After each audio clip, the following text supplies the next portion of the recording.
So all the generations from Abraham to David are 14 generations. From David to the deportation to Babylon, 14 generations. And from the deportation to Babylon to the Messiah, 14 generations. If we multiply 3 times 14, we get a total of 42. However, Matthew only lists 41 names. One common explanation is that Matthew is counting David twice, from Abraham to David and from David to the deportation to Babylon.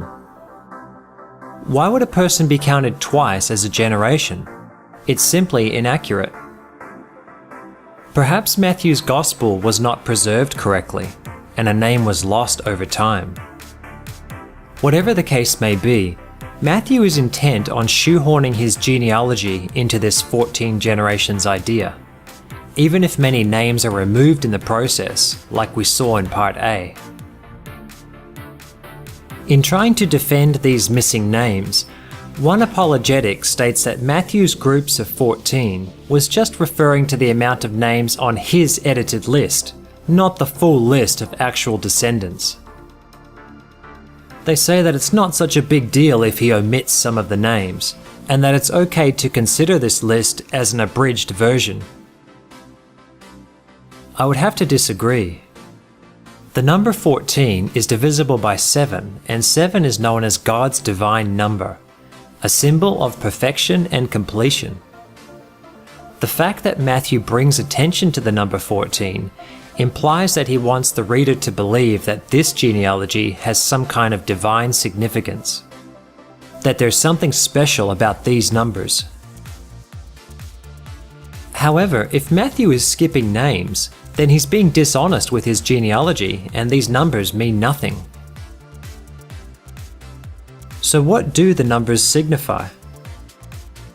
One thought is that Matthew is trying to show that for every 14 generations, something significant happens to Israel, whether that be King David, the Babylonian exile, or the arrival of the Messiah.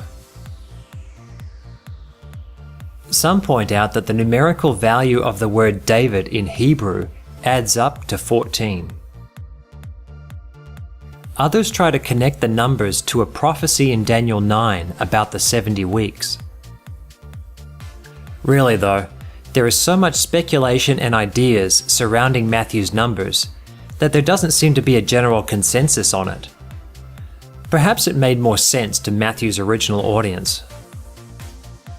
At the end of the day, it wouldn't mean much anyway, because we know Matthew manipulated the names in order to get his groups of 14. On top of that, we still only have a total of 41 names, so the list we have today is not actually divisible by 7. As I often find to be the case, digging a little deeper into the Bible's claims only results in more questions and more doubts. Coming up in Part C, the curse of Jeconiah. God curses Jeconiah and says his descendants will never sit on the throne. The problem is, Jesus is supposed to be one of those descendants. Thanks for watching.